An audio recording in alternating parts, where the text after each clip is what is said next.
नमस्कार प्यारे बच्चों। आज क्लास 10th के लिए जो चैप्टर नंबर अपना 3 जो चल रहा था, दो चर वाले रैखिक समीकरण, उसमें प्रश्नावली 3.2 को कंटिन्यू करेंगे, जिसमें आज अपन क्वेश्चन नंबर 1 का जो सेकंड पार्ट है उसको अपन डिस्कस करेंगे। तो इस तरह का क्वेश्चन क्या दिया है इसमें कि निम्न समस्याओं में अपन को रैखिक समीकरणों के युग्म बनाने हैं और उनके ग्राफीय विधि से हल भी ज्ञात करने हैं। ठीक है, तो ये अपन को एक प्रॉब्लम दी हुई है कि 5 पेंसिल तथा 7 कलमों का मूल्य जो है वो 50 रुपये हैं, जबकि 7 पेंसिल तथा 5 कलमों का मूल्य 46 रुपये हैं। तो एक पेंसिल का मूल्य तथा एक कलम का मूल्य अपन को ज्ञात करना है।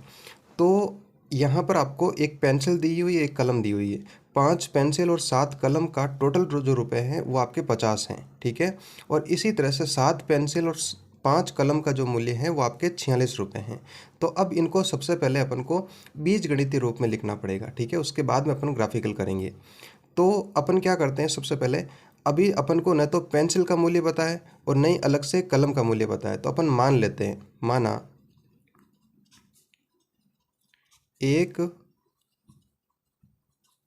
पेंसिल का मूल्य, और वो मान लेते हैं अपन x रुपये। ठीक है, इसी प्रकार मान लेते हैं कि एक कलम का मूल्य y रुपये। अब बच्चों, पेंसिल का जो मूल्य वो x है और कलम का जो मूल्य है वो आपका y रुपये है। तो मैं आपसे ये पूछूं कि एक पेंसिल का मूल्य x है, तो 5 पेंसिल का मूल्य कितना हो जाएगा? 5 को x से गुणा करेंगे, 5x हो जाएगा। और उसी प्रकार से एक कलम का मूल्य 7y है, तो 7 कलमों का कितना हो जाएगा? 7y हो जाएगा। तो इसको अपन इस प्रकार लिख सकते हैं कि 5 पेंसिल का मूल्य, तो एक पेंसिल का x है तो 5 का कितना हो जाएगा? 5x हो जाएगा। इसी प्रकार आपका कलम का कितना हो जाएगा? 7y हो जाएगा। अब टोटल पेंसिल का मूल्य 5x हो गया और 7 कलम का मूल्य कितना हो गया? 7y। और इन दोनों को जोड़ने पर या अपन ऐसा बोल सकते हैं कि 5 पेंसिल और 7 कलम का टोटल जो रुपए हैं वो आपके कितने हैं? 50 है। तो इनको अपन इस प्रकार लिख देंगे कि 5x प्लस 7y बराबर कितना हो जाएगा? 50 हो जाएगा। इसको समीकरण नंबर 1 दे देते हैं। इसी प्रकार वापस 7 पेंसिल दी उसने और 5 कलम दिए, तो उनका कुल मूल्य कितना है आपका? 46 है। तो 7 पेंसिल है तो एक का x है, तो 7 का कितना हो जाएगा? 7x हो जाएगा। और इसी प्रकार 5 कलम है, एक कलम का आपका y रुपये है, तो 5 का कितना हो जाएगा? 5y हो जाएगा। और उनका जो टोटल रुपये है वो कितना आ रहा है? 46 रुपये। ये हो गया समीकरण नंबर 2। समीकरण 1 व समीकरण 2 जो है वो आपके रैखिक, इसने बोला था अपन को कि रैखिक समीकरणों के युग्म बनाइए, तो वो अपन ने बना दी। ये आपका बीजगणित रूप कहलाता है। ठीक है, अब इसको ग्राफिकल मेथड में दर्शाना है, तो उसके लिए क्या करेंगे? सबसे पहले अपन इस तरह से लिखते हैं कि समीकरण 1 से, तो समीकरण 1 से बच्चों क्या करना है अपन को? यहाँ से अपन को x या y किसी एक का अपन को मान निकालना है। तो जैसे अपन क्या करेंगे, बराबर के यहाँ पर बराबर लिख दिया, यह 50 हो गया। यहाँ से अपन किसी एक को उधर भेज देते हैं, पक्षांतरण कर देते हैं। जैसे 7y को भेज दूंगा तो ये हो जाएगा -7y, और इधर कितना हो जाएगा? 5x। ठीक है, और x की यदि मुझे मान निकालना है तो 5 - 7y, और नीचे ये 5 आपका यहाँ पर गुणा में, उधर जाएगा तो किस में हो जाएगा? भाग में हो जाएगा। ये x का मान आया। अब अपन क्या करेंगे? y की जगह पर अपन मान पुट करेंगे और उससे अपन को x का मान प्राप्त होगा। तो यहाँ पर अपन एक सारणी बना देते हैं, टेबल बना देते हैं। तो बच्चों, अब अपन को क्या करना है? इस y के स्थान पर अपन को वैल्यू पुट करनी है। ठीक है, और उससे अपन को x की वैल्यू प्राप्त होगी।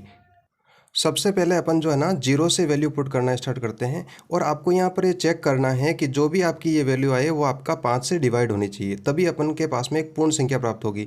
और यदि पूर्ण संख्या प्राप्त होगी तो उसको अपन को ग्राफ में दर्शाने के लिए थोड़ी सी आसानी रहेगी।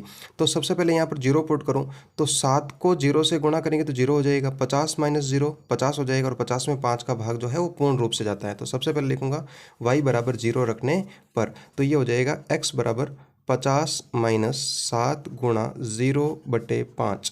तो ये हो गया बच्चों 50 - 7 को 0 से करूँगा तो 0, ये 5। अब मैं x बराबर 50 - 0 50, और 50 में अब मैं 5 का भाग लगाऊंगा तो मुझे कितना प्राप्त होगा? 10 प्राप्त होगा। इसी प्रकार से मान लो मैं यहाँ पर 1 रखता हूँ, तो 7 गुणा 1 कितना हो जाएगा? 7 हो जाएगा। और 50 में से 7 को घटाऊंगा तो 43 हो जाएगा। तो 43 में अपन 5 से डिवाइड करेंगे तो ये आपका कुछ डेसिमल में आ जाएगा, लेकिन डेसिमल ऐसा आएगा जिसको अपन ग्राफ में दर्शा सकते हैं। ठीक है, तो रख के देख लेते हैं। y बराबर 2 1 रखने पर, तो ये हो जाएगा x बराबर 50 माइनस 7 गुणा 1/5। तो अपन को यहाँ से x की वैल्यू 8.6 प्राप्त हो जाएगी। इसी प्रकार एक वैल्यू अपन जैसे 2 रख सकते हैं, 3 रख सकते हैं, लेकिन अपन को ऐसा वैल्यू प्राप्त करनी है जो आपका पूर्ण मान हो। तो मैंने 5 पुट कर दिया। जब 5 पुट किया तो यहाँ पर कितना वैल्यू आ रहा है, 3 वैल्यू आ रहा है। ठीक है, तो इसको लिख देते हैं। y की वैल्यू 0 रखने पर x की वैल्यू आपकी 10, इसी प्रकार बाकी के रख देते हैं। अब ये अपन को प्राप्त हो गया। अब अपन समीकरण 2 से देखते हैं। ठीक है, अब ये आपका समीकरण नंबर 2 है। इसमें भी अपन क्या कर लेते हैं कि ये आपका 46 अपन यहाँ रख देते हैं। यहाँ से अपन किसी की भी वैल्यू निकाल सकते हैं। जैसे मान लो मैं यहाँ पर 7x को भेज दूँ तो भी आपका कोई फ़र्क नहीं पड़ेगा। तो 7x को यहाँ भेज दिया तो ये हो जाएगा -7x, यहाँ हो जाएगा 5y। तो y बराबर हो जाएगा बच्चों 46 माइनस 7x डिवाइड बाई 5। अपन को क्या करना है, x की जगह वैल्यू रखनी है और y की वैल्यू अपन को प्राप्त हो जाएगी। तो यहाँ पर अपन एक टेबल बना देते हैं। तो सबसे पहले अपन x बराबर 0 रखते हैं यहाँ पर। तो 7 को 0 से गुणा करूँगा तो 0 हो जाएगा। 46 माइनस 0 आपका 46 बचेगा। 46 में आपका 5 का जो भाग लगाएंगे तो एक डेसिमल नंबर आएगा, लेकिन वो अपन ग्राफ में बता सकते हैं। तो यहाँ पर बना लिख देते हैं y बराबर 46 माइनस 7 गुणा 0/5। तो ये हो जाएगा 46 माइनस 0/5, और 46 में से 0 घटाऊँगा तो आपका 46 शेष रहेगा, और 5 का अपन को क्या करना है, भाग लगाना है।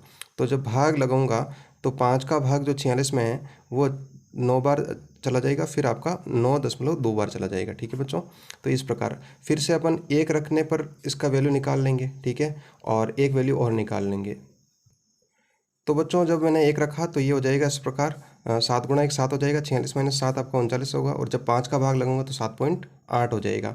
इसी प्रकार 2 की वैल्यू निकाली तो अपन ने 6.4 आपको प्राप्त हुआ। ठीक है, और ये अपन की टेबल बन गई। अब इन दोनों जो टेबल बनी है, जो आपकी सारणी बनी है, उनको अपन को ग्राफ में दर्शाना है। ठीक है, इसके जो बिंदु है वो इस प्रकार हो जाएंगे 0.9.2, 1.7.8, और इसमें हो जाएगा 2.6.4। और जो पीछे वाले बिंदु है उनको भी अपन को कहाँ दर्शाना है, ग्राफ में दर्शाना है। तो बच्चों ये आपका ग्राफ है, इसमें अपन को ये बिंदु दर्शाना है। पहला बिंदु 10,0 है। ठीक है, तो यहाँ पर अपन पहले नंबरिंग कर लेते हैं। यहाँ पर तो ये हो जाएगा आपका 1 2 3, इस प्रकार अपन नंबर लिख देते हैं। तो पहले बिंदु में x का जो मान है वो आपका 10 है, तो x का जो मान है वो आपका 10 यहाँ पर हो जाएगा, और y की वैल्यू 0 है तो वो यहीं पर हो जाएगा। पहला बिंदु 10,0। इस प्रकार बाकी के बिंदु दर्शा देते हैं अपन। तो बच्चों अपन ने ये दोनों रेखाओं को दर्शा दी अपन ने यहाँ पर। अब अपन आप देख पा रहे होंगे कि ये जो दोनों रेखाएं हैं वो आपकी इस बिंदु पर प्रतिच्छेद कर रही है, और जो बिंदु अपना प्रतिच्छेद होता है वही अपना आंसर होता है। ठीक है, तो ये आपका 3,5 पर आपका प्रतिच्छेद हो रहा है। तो x की जो वैल्यू है, x, y की यदि बात करूँ तो x की वैल्यू 3 हो जाएगी, और y की वैल्यू कितनी हो जाएगी, 5 हो जाएगी। ठीक है, तो अपन ने x किसको माना वहाँ पर, और y किसको माना, और उसका अपन को आंसर मिल गया। तो आप देख सकते हो x जो है अपन ने पेंसिल का माना था, और y किसको माना था, कलम का माना था। ठीक है, तो बच्चों अपने पास में जो अभिष्ट बिंदु प्राप्त हुआ वो 3,5 है। तो x की वैल्यू जो है वो 3 है, और कलम की जो y वैल्यू है वो आपकी कितनी हो जाएगी, 5। तो प्रत्येक पेंसिल का मूल्य जो है वो 3 रुपये है, और कलम का मूल्य कितना हो जाएगा, 5 रुपये हो जाएगा। तो इस प्रकार से आपको ये क्वेश्चन समझ में आया होगा। फिर भी आपको यदि ग्राफ बनाने में कोई दिक्कत हो तो आप कमेंट करके ज़रूर बताएं। उसके लिए मैं एक जो है अलग से वीडियो बना दूंगा। ठीक है।